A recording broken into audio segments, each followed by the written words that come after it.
I know Okua, it's a man that listens to, grassroots. He has this grassroots mobilization. Okay. And Okua, it's a visionary leader who looks beyond Delta State governance. Okay. And posterity one day would ask him, hey, young man, you're 50 years and above. What did you do in such a situation? But what will you let me ask you as a manager now. Yes, sir. What will you advise him to do? To allow the money be spent in the second Niger bridge, or to go into a legal journey whose end we don't know? What will you be advising him, Mr. Araka? Okay, let me tell you something now. From studies, you see all these arguments are actually the aim of the repatriation. Good. If we love this country, if we love Africa, we have to tell Africa the truth. We have to tell Africans the truth. If we want to develop Africa, I'm a researcher. Good. I'm a student of global political economy and development. Good. So I understand these things. We have extracted this. I have article I wrote, I tagged it, How Africans Undeveloped Africa. We already know how Europe underdeveloped Africa. We understood that. We also need to begin to look beyond Europe underdevelopment. That's illicit flow of our resources. Don't limit it to finances. It's actually the illicit flow of resources. Every form, commodity, knowledge, brain drain, all the activities of the model. Mr. Araka, now that this particular illicit flow that flew out is flowing back, what would Ibori do? What would Okowa do? You are trying to be very smart. No, I'm not being. Because I'm asking you, what would you advise Okowa here? Many are saying that Okowa should go to the court. Some are saying he should allow the money go to second Niger bridge. It's a conversation we had into the weekend. Now we're in a fresh week.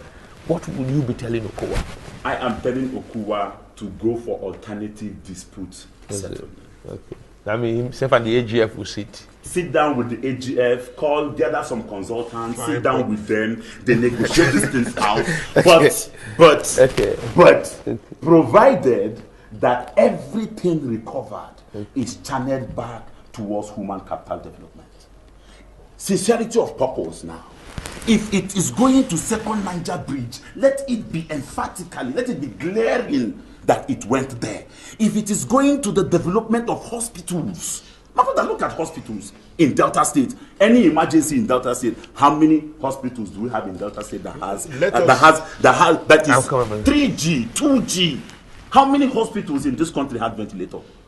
So if it is, it's not about recovery. Let us not forget something, please. Go ahead, please.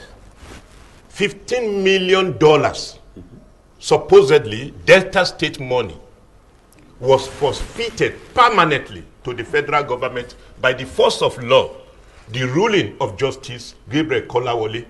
Why haven't the Delta State government placed a demand on that $15 million, knowing that the source of that same money is the same source of this particular one? Did Ibori admit, because it was Enuhu Ribadu who claimed that this money was brought to bribe me, and the money was forfeited. That is why I said they have amputated their leg, their legal leg. And thank God that the management consultant is suggesting a better way, a political solution. A political solution that they should go for. To whom brain is given. To whom brain is given, innovative solutions are expected. Araka 2021. To whom brain is given, innovative solutions. It's all about solutions. How do we solve? See, in Nigeria, we have over 200 million people. Look at administrative behavior as it is today. How many of us youths are actually employable? We are educated, yes. We have all the degrees. But how valid? How skillful? What content of learning? What do we have to give back as young people? We are able-bodied young people. We are ready, willing to work, but without the required skills. Now, illicit flow, the recovery. should be channeled towards human capital development. Now, you will not understand why. No. Professor Mike Ogono, some 15 years ago, in our undergraduate program, University of Port Harcourt, he said he was discussing with Shell situational leadership, situational issues. Shell came to their community to build them recreational parks when the people are uneducated and hungry. Then he advised Shell. He said, don't build recreational parks. Give these people scholarship. Give them education. Because the uneducated mind will always destroy whatever infrastructure you have put in place. It's simple. What are the aims of education? The primary aim, the major aim of education is to make one a functional member of the society. Let's come back. Functional member of the society. You want to broaden it into what I'll call a very wide basket, but we're narrowing it down to this. In that purview, then narrow down like he has rightly said. I'll come back. It's about good governance. No, I'll come back to you. I'll come back to you because our time flies now. Now, as we look at all of this, one major problem here is about the illicit flow and the issue of grassroots financial drain. Somebody used that word, that when monies are shared in Abuja, the money gets to the states and local government, where the monies are again rerouted back to Abuja to buy houses and build houses. So the villages and local and the states remain the same. Abuja keep growing, people keep buying houses, some keep taking them abroad. Now, what can we do in this context to ensure that when funds go to state via the federation allocation of federation distribution formula, which state gets what and federal government gets what, local government gets what, that those funds remain at that area and impact on development of infrastructure and human capital, than when these funds again flow through some means back to Abuja and flee abroad? Well, the truth of the matter is that our fight against corruption must be holistic. It must be people-driven. As it is today, even when there is a case of corruption that is pending, the entire citizens galvanize their energy wrongly towards focusing on the federal government. The least knew that this local government must be held responsible. The state government must be held responsible. Why did you have State House of Assembly? Why did you have councillor?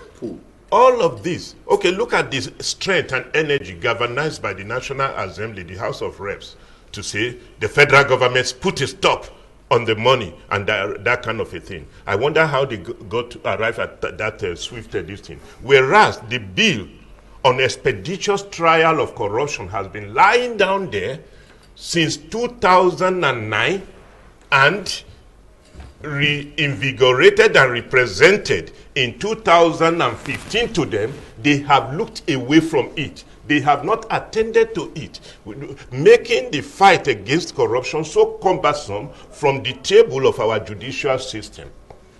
So when you look at all of this, the way forward is that we should re-engineer a new national consciousness, a new national spirit that paints corruption as absurdity and drive the entire system into it, from student level and things of that nature. We own it and we drive it, we anchor it. When we do it like this, those whom we choose to be in position of leadership, we be afraid of the consciousness of the citizens to demand accountability. Until we arrive at that, I did a document to this government. I said, the entire money in this world, if you give it to Nigeria, it will not be enough to develop us until we re-engineer and reinvent a new national consciousness, a new national spirit. That new national spirit, I wonder why the National Orientation Agency went to sleep at a time when the country is galvanizing a spirit of change. These are the things that are, these are the deficiency, the gross deficiency in our demand for change. So we have localized the change upon the personality of Buhari.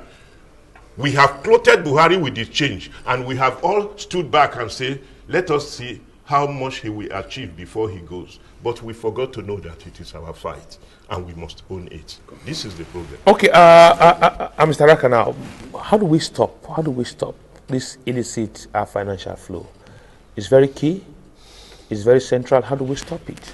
Because many says when fund gets to local government, they are quickly siphoned, or those local government chairmen also cry out that the state governors don't release the funds. But when it even gets to states, the state commissioners, the state lawmakers, others rush to buy houses in Abuja and take their kids out. What can we do to ensure that, like what you said, we in Nigeria don't undevelop Nigeria? That's a good question. And that, takes me back to what Honorable has all enumerated. There is hope for Africa. Are you sure there is hope? Because when you follow Patrice Lumumba, the professor from Kenya, you see that Africa, according to him, has a very strong schizophrenia. Thank you. Now, the account of Prof, it's more of how Europe underdeveloped Africa. Correct. And how recently America underdeveloped Africa. How China is underdeveloping Africa. But we also, as Africans, we have to start thinking or figuring out, fashion out, be honest to ourselves that we are also involved in the underdevelopment of Africa. I wrote an article, The Political Economy of Cronies, Agents, and Caretakers. Who are the caretakers? Brother, Are we the caretakers in our own home? No, let me explain. Now, you see, it's about recovery. It's about, Professor Kladake said the economic condition of man is his premise, is his primary, is his being. His economic condition is his being. And that was the reason. It is the same economic condition, the hard economic condition in the metropole that pushed them down to Africa in search of greener pastures. You need to understand why they came at the first time. You need to also realize, according to Professor Otohile of the Department of Political Science, University of Benin, he said, we are poor because we are rich. Okay, I'll be cutting you there. We'll watch how the conversation will be going this week. Last week we end up talking about it. When the House of Reps others reconvene, we'll see how the conversation will go in the Senate, in the House of Reps, and several other public discourse over the issue of the Iburi loot, or the Delta State money, as the government will want to put it on Delta State. And others. Thank you. I've been discussing with two very eloquent persons here. Far right, Mr. Araka Okoliabo, certified management consultant here, dressed fully on the Siago attires, and the black cap, not a red cap chief. And the Honorable Ebenezer Oyetakin, the executive secretary of the Anti-Corruption Network. Honorable Ebenezer Oyetakin authored that book that was widely read, Nigeria, a Giant in Search of Our Destiny. Where we're still searching, and I think the two of them spoke very vibrantly. Okay, on that note, we thank you very much for coming, sir. Thank you for coming, sir. Thank you. Okay, we'll take a break. When we return from the break, I would be discussing with the NLC state chapter, NLC FCT chairman. We'll be asking him questions on some issues burning so much on the minimum wage and the need to allow state pay what they can pay that led them to the street last week after this break.